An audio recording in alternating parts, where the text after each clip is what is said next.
para generar cierto estado celebratorio, incluso a nivel corporal, ¿no? Eso lo puedo decir ahora, cuando era chico simplemente la disfrutaba. Y siempre me llamó la atención seguir como pista con la música. Entonces, de algún modo soy una especie de musicólogo berreta, digamos, autodidacta, pero que me interesa mucho explorar ciertas cuestiones, sobre todo de la música popular, ¿no? Que, bueno, término enorme y vastísimo, ¿no? Pero, de hecho, yo cuando era chico dibujaba siempre. Sigo dibujando, sigo pintando cositas.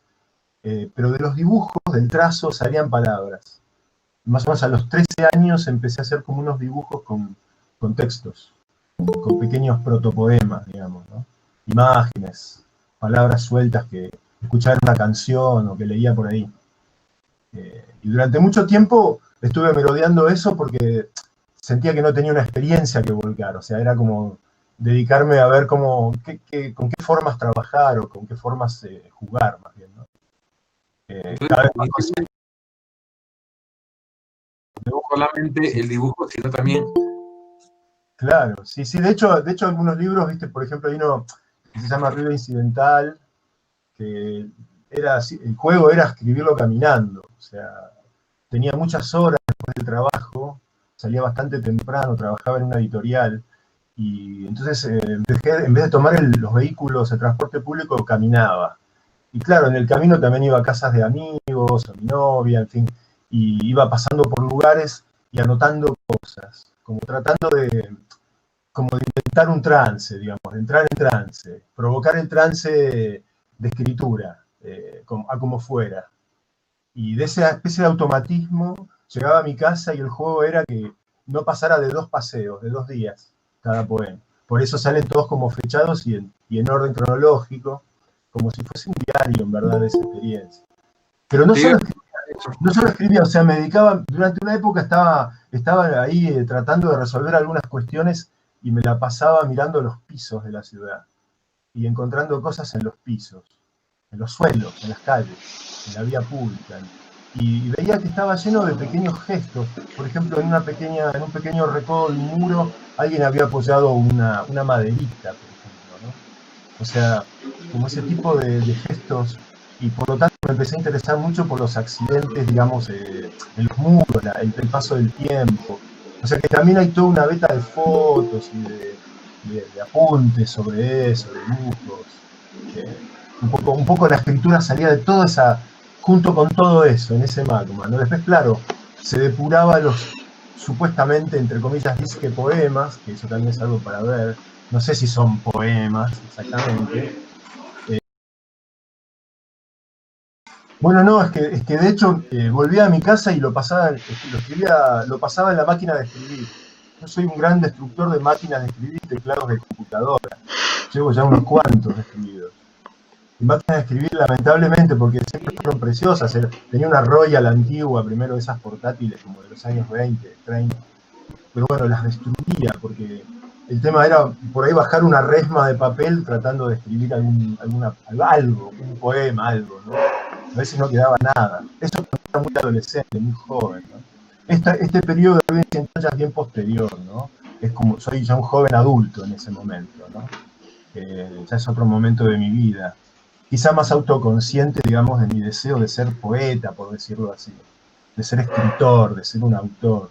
En ese sentido se separaba, digamos, la palabra del dibujo, de la música, de todo eso que es como más animal, si se quiere.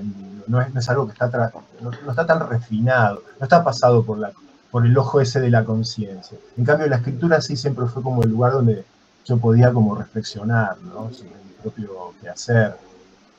Y hace el un lugar donde ratito, se va templando la cosa, ¿viste? La escritura. se me quedó una cosa en la oreja. Traduje algunos libros, viste que no, es como, traduje aquellos libros afines, ¿no? O sea, como traductor, así profesional, hice muchos artículos y cosas para, digamos, por trabajo, ¿no? Por trabajo remunerado. Estos fueron proyectos de escritura para mí, y proyectos de aprendizaje. Yo quería saber, lo mismo fue Galaxias de Haroldo de Campos, Sousandrade, El infierno de Wall Street, los propios poemas que comenté de César Moro. en fin, y otros trabajos en base a obras de contemporáneos, también brasileños.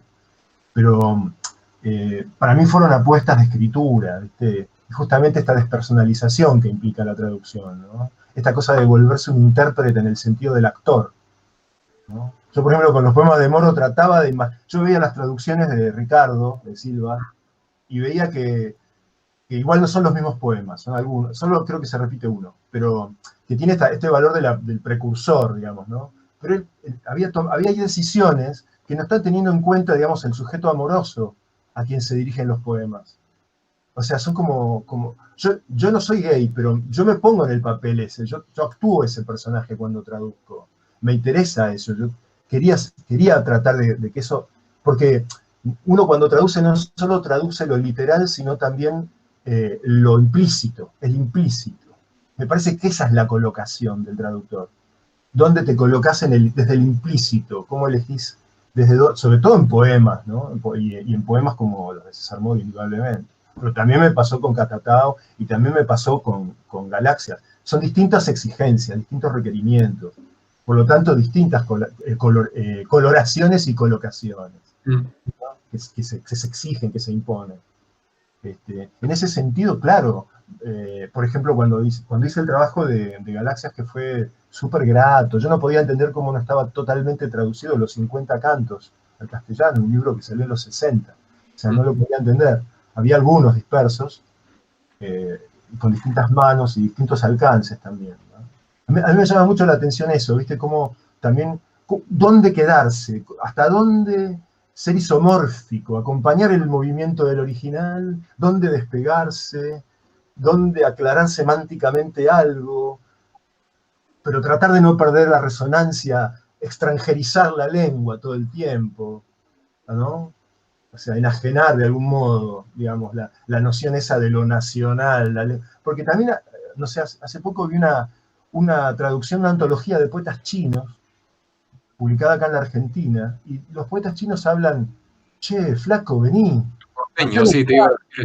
Dice, ¿cómo? Pero no, o sea, ¿cuál es el punto? Está bien, lo podemos poner, si querés, una bombilla, un mate, un traje de gaucho y puede hablar con Martín Fierro. Se puede hacer lo que se quiera, pero digamos, ese punto, ¿no? Esto es un poco caricaturesco, pero es un caso cierto, que además fue muy festejado eso, como un hallazgo de la traducción. Y localmente hace unos años. Pero bueno, nada, no lo leen ustedes y les parece ridículo. O sea, lo leen los amigos del barrio nada más. ¿Me explico?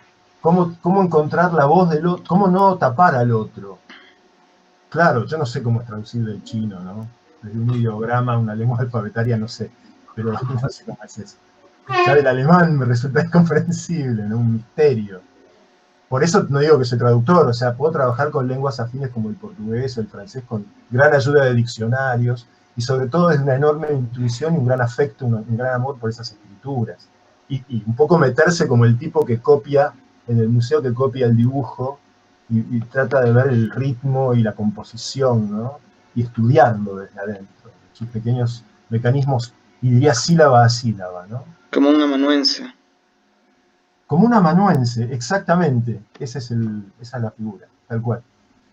Entonces la influencia de todo eso, claro, es no solo formal, es espiritual, ¿no? Es formativa. Cuando hice Galaxias iba a contar y yo mismo me interrumpí, como siempre. Hubo algo del caudal de esos poemas que me permitió retornar a un caudal mío en ese momento, que estaba como necesitando. O sea, yo necesité escribir esas traducciones, que después redundó en algo que se abrió en la escritura, comillas, personal, ¿no? El tema es no ponerle la pata encima al libro traducido, ¿no? Que no convertirlo en un tono mío, sino ver por dónde va el tono del tipo, ¿no? De la mina, ¿no? Por dónde va, ¿no? Esa es el desafío, y siempre hay que colocarse en un lugar distinto, ¿no? Solo leer es muchísimo, ¿no? O sea, si uno no lee, me parece que difícilmente pueda escribir algo más o menos valioso, ¿no? Porque leer implica incorporar, deglutir, comer, asimilar recursos, instrumentos, formas de la resonancia, modos de la sensibilidad, ¿no? En la medida en que la lectura alimente lo propio, ¿no? donde las cosas resuenan en uno, ¿no? O sea que no es poca cosa leer. Leer poesía es rarísimo, además, en estos tiempos. Eduardo, Esperando. Eduardo es un coleccionista muy ávido, tiene Ajá. volúmenes rarísimos en su biblioteca. Entonces, Eso es mucho decir, Braulio, pero gracias. Es hiperbólico siempre. Sí, como siempre, mi querido. O sea, bueno, básicamente, incluso, por ejemplo, ahora que comentas el tema de leer, ¿no? También una sensación de movimiento, de cinesis, ¿no? Yo lo digo ¿por qué? Porque yo soy biólogo, ¿ya? O sea, como digo, yo estoy completamente fuera de lugar acá. Pero la clase me ha recordado mucho a las clases de física que yo llevaba, ¿no? En las cuales entre el dormir por el aburrimiento y el de estar en vigilia por la preocupación de jalar, la sensación principal de concepto que entraba en la cabeza era eso, ¿no? Que se mueve, todo se mueve al final, ¿no? Por ejemplo, en física todo es movimiento. Las ecuaciones de movimiento sirven para aplicarse a otras ramas, ¿no? Electrostática, electromagnética, en fin. Entonces, esa misma sensación, ahorita, de Char, he sentido, ¿no? O sea, nuevamente me he sentido, ¿no? Hace ya bastantes años, ¿no? 11 años sentado en un aula sintiendo movimiento, y movimiento aquí, movimiento acá. Entonces, por ahí va mi cuestión, ¿no? O sea, el movimiento es inicio o culmen, ¿no? Me haces acordar a la imagen esta del peregrino inmóvil de Lezama, ¿no? O sea, sí, yo creo que el movimiento, eso que conté de aquella época que caminaba es anecdótico, en realidad, da lo mismo, o sea, lo importante es que se juega ahí en el papel después, en el libro o en el acto, digamos, de la transmisión, por así decir, del traslado, como vos decís, ¿no? El poema mismo es un traslado, ¿no?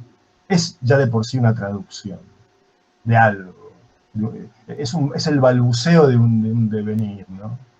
De algo que se quiere decir. En ese sentido no es el poema que sabe a dónde va. Por eso yo hablaba de poemas bien hechos o deformes, digamos, ¿no? Con todo respeto hacia lo deforme, con todo cariño hacia la propia deformidad. ¿Qué vas a hacer? Tengo esta tara, la incorporo, ¿no? O sea, tengo esta nariz, bueno, me tocó esta. Abrazarlo. Sí, nada, digo, a ver, sigamos para adelante, a ver qué más viene, qué más, ¿no? ¿Qué más? O sea, no lo que ya se hizo, lo que ya se sabe. En ese lugar, caminar podía ser, pero puede ser cualquier otra cosa, puede no ser nada. Realmente uno puede estar sentado y escribir, o no escribir nada. O sea, quiero decir, el movimiento es en otro sentido también, ¿no? El movimiento no es solo el gesto del desplazamiento, ¿no? El desplazamiento de la percepción es lo que cuenta, ¿no? La percepción desplazándose. Parece que ahí es donde se juega. Denise Levertov, la poeta norteamericana, tiene textos muy interesantes al respecto. Se publicaron en un tomo que se llama El poeta en el mundo. Se van como internalizando, ¿viste? Los recursos se van internalizando. Es como que uno, ya no importa si esto es un oxímoron, un no sé qué cosa, o cómo se llama, ¿no? Como que, no sé si es un bemol sostenido, ¿me explico? O sea, está sonando de esa manera y es el oído interno el que se va como ajustando, ¿no? Es un proceso, me parece, gradual. Por eso creo que es muy importante foguear ese instinto en la lectura, para después ser el primer lector también de lo que uno va componiendo, ¿no? Ejercerse en esa especie de desdoblamiento, ¿no? Donde uno lee también aquello que escribe, ¿no? Mientras lo escribe. Lo va leyendo, lo va filtrando por un matiz, o mejor dicho, por un tamiz, que es el de la propia colocación ante ese advenir, digamos, ¿no? Verbal.